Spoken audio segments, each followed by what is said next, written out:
My name is Bob Couch, and I live in Keller, Texas, just about a mile from where I was born and from where I lived when I got in the Marine Corps. December 25th, 1930. Keller, Texas. First was Florence Elementary School, and then Keller, Texas. Keller High School. And, when did you graduate? In 1949. 1949. Yes. So what did you do after that? After that, I went to work for the electric company reading light meters. I joined the reserves when I was 17 because you had to have your parents sign, and they wouldn't sign for me to go into the Marines, so I just signed for the reserves. And then within a year and a half, they called us. So tell me about your life during your joining the reserve. What did you do? Well, when I joined the reserves, we went to meetings once a month, I believe, or every 2 weeks or something like that. And then we went to California for a week. I believe we spent a week or 2 weeks in California. And then after that, that would put it in about 1948, I guess. And then I got out. And then I went to, after high school, I went to work for the electric company, and I worked there for about 6 months or more. And I went back down and joined the Marines.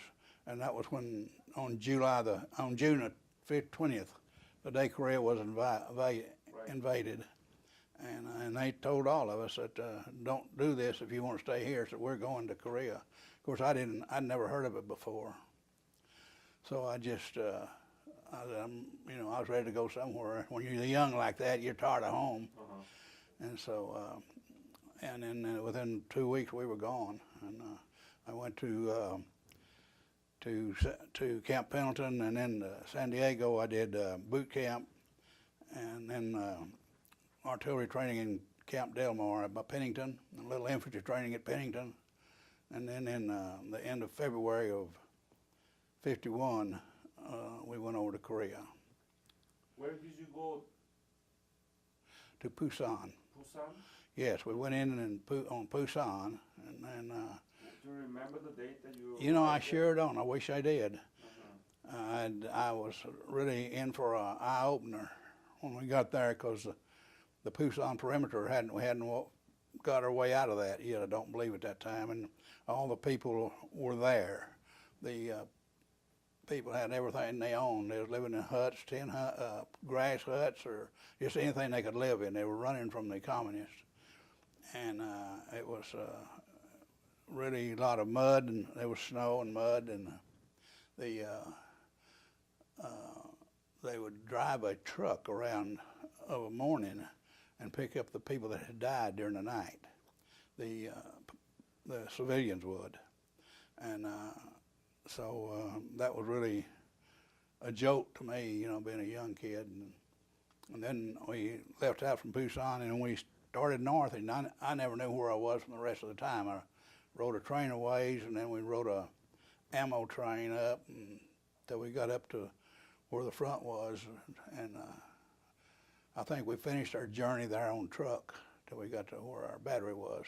You didn't have any injuries or anything? Yes, right? I had a trip flare go off in my hand. I was setting out a mine for a flare, and it exploded. You know, that was up there when we were taking the rounds and taking the prisoners. And yes, and I got hurt there, and that's when I got sent back to Pusan and then back to Japan. When was that?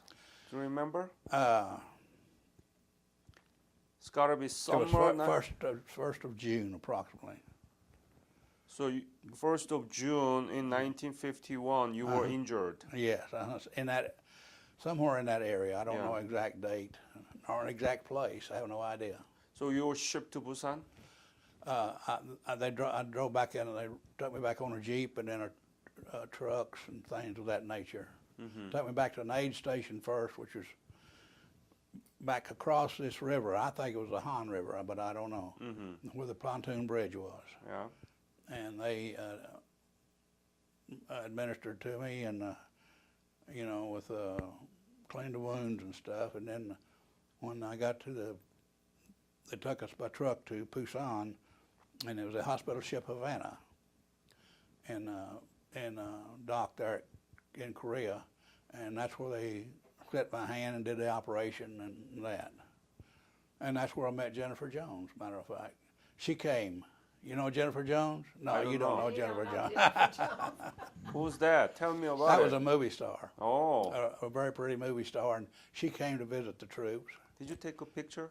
A swabby did, and he sent it to me, and I lost it. It was worth $1 million to me, but it's gone now. Yeah. But I saw it. I saw the picture.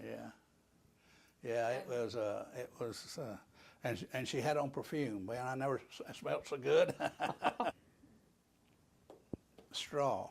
They had a lot of straw, rice straw, Yes. around all the huts and the people's farms that we were invading, actually. And those poor guys worked forever to keep that place up, and then we come through there and tear it up.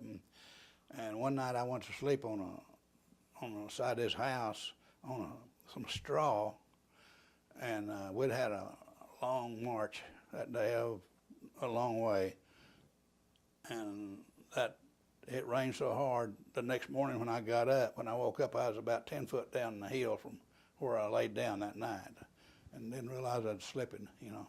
I never went hungry. We had food. We had a supply of food. It wasn't the tastiest, but we had. What rations did we have over there? Sea I don't know. ration? Okay, sea rations, I suppose. And then sometimes we had a lot of.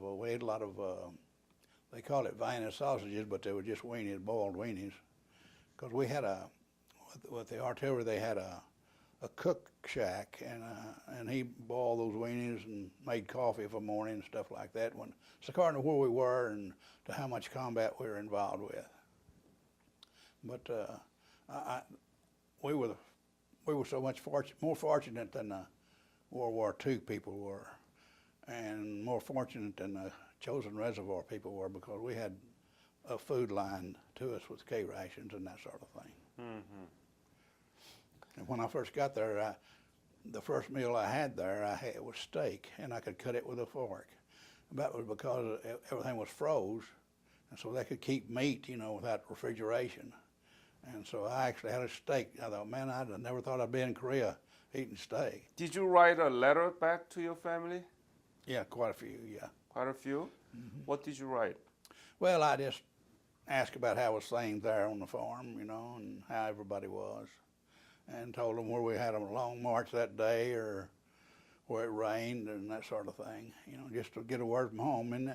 And sometimes your letters would get there within 2 weeks, and if you did, that would be in a hurry. Usually it took about a month. I have one article, one terrible, terrible day we had in battle, and a lot of blood and guts, and people dying, and a guy trying to give himself up with maggots eating on his head and that sort of thing. And a guy described that so well in a newspaper in Oregon, he was with us. And somehow I got a hold of that article, and it was word for word, just everything we saw that day. And one day, dead Koreans, dead Americans, and blood, the ditches were running with blood. It looked like a movie or something. You couldn't believe it. How much were paid? How much was I paid? Yeah. Remember? Yeah, I got one check for $300. Actually, I got paid twice. One when both of them was about $300 for the 2 years I was in there. And then when I got out, they gave me some. I forget how much that So was. $600 per month, per year, right? Well, I'm sure it was more than that. Okay. But it wasn't much more than that. But we got our room and board free. Yeah. Sleeping bag, right? Right. On the ground. Right. Sea rations. Yep. Oh my God. What did you do with that money? I sent it home to my folks. Nice. Yeah, and they kept it for me for when I got out. So what did you do? I actually bought something for the place, put in a kitchen sink for my mother. You are a very nice man.